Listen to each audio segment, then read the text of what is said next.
Students, ये class अब BA first year वालों के लिए मनु की सामाजिक व्यवस्था बताने के लिए शुरू हो रही है। सामाजिक व्यवस्था मनु, कौटिल्य और शुक्र तीनों की एक जैसी है। अगर हम सामाजिक व्यवस्था मनु की पढ़ेंगे तो आप ये मानिए कि आपकी कौटिल्य की भी होगी और शुक्र की भी यही होगी। सबसे पहले सामाजिक व्यवस्था में आती है वर्ण व्यवस्था।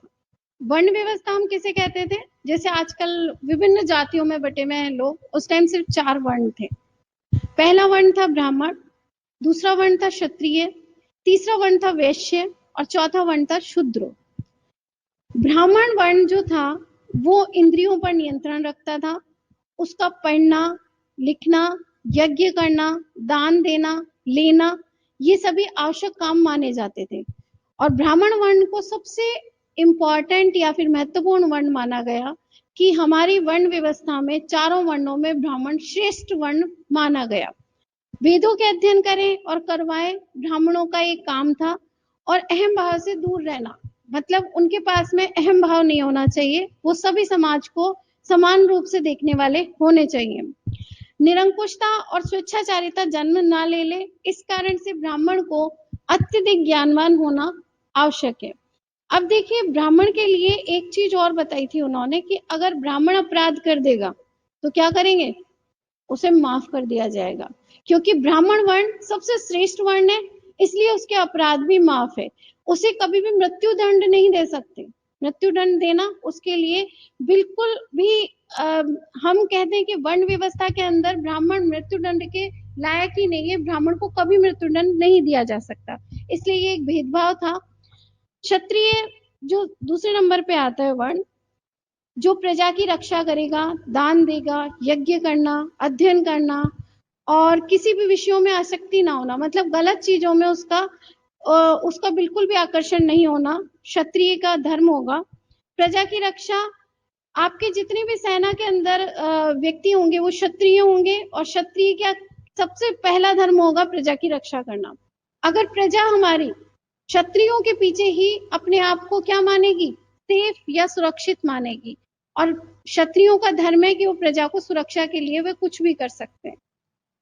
तीसरा है वैश्य। किसी भी राज्य की अर्थव्यवस्था किस पे डिपेंड करती है? व्यापार पे। व्यापारी सबसे इंपॉर्टेंट होता है एक राज्य के लिए। तो वैश्य कौन थे? व्यापारी थे, जो पशुओं की रक्षा करते थे, दान देते थे, यज्ञ करते थे, अध्ययन करते थे, और व्यापार करना, ब्याज लेना, कृषि कार्य करना, मतलब किसी भी राज्य की समृद्धि, सुख समृद्धि किस पे डिपेंड करती थी? कि वहां का व्यापारी कितना खुशहाल है, कितना व्यापार कर पाता है, कितना ज्यादा वह कुशल कारीगर है। फिर चौथा वर्ण आता था शूद्र। चौथा वर्ण इन तीनों वर्णों की सेवा करता था बिना कोई निंदा करे। चौथे वर्ण को आप ये मानिए कि घोर अपमान और भेदभाव से गुजरना पड़ता था। और चौथा वर्ण ऐसा था जिसके अंतर्गत उसे किसी भी चीज का अधिकार नहीं था, उसे सोचने का अधिकार भी नहीं था और उसे अपनी मनमानी करने का अधिकार भी नहीं था। और उसके लिए ये माना जाता था कि इसमें इतना ही बुद्धि है कि ये सबकी सेवा कर सकता है, ये इससे ज्यादा कोई कार्य नहीं कर सकता। चौथे वर्ण के साथ ही स्त्रियों की स्थिति भी वैसी ही थी जैसी चौथे वर्ण की थी। हम ये मान सकते हैं कि चौथे वर्ण को, शूद्र को और स्त्रियों को एक संपत्ति के रूप में माना जाता था कि ये हमारी संपत्ति है, ये चल संपत्ति थी। जैसे कि पशुओं को रखा जाता है वैसे ही स्त्री और शूद्रों को रखा जाता था, और ये माना जाता था कि ये हमारी संपत्ति, और जितने ज्यादा शूद्र हमारे दास होंगे उतना ज्यादा व्यक्ति संपन्न होगा या वैभवशाली होगा। तो वहां पर इन सभी वर्णों में भेदभाव को हम देख सकते हैं। फिर दूसरे नंबर पे आती है आश्रम व्यवस्था। आश्रम व्यवस्था में वैसे ही 4 व्यवस्थाएं हैं। पहली है ब्रह्मचर्य आश्रम। ब्रह्मचर्य आश्रम में सबसे पहले जब वह अपना ज्ञान प्राप्त करने लायक होता है, वहां से लेकर के और 25 साल तक वह ब्रह्मचर्य आश्रम में रहता है, जहां पर वह शिक्षा अर्जित करता है और अपने आप को पूर्ण विकसित करने का प्रयास करता है। दूसरा आश्रम है गृहस्थ आश्रम। गृहस्थ आश्रम में वह अपना परिवार बनाता है, और यह आश्रम सबसे ज्यादा जिम्मेदारी वाला आश्रम है और सबसे ज्यादा इसमें काम किया जाता है, तो यह सबसे इंपॉर्टेंट और महत्वपूर्ण आश्रम माना जाता है।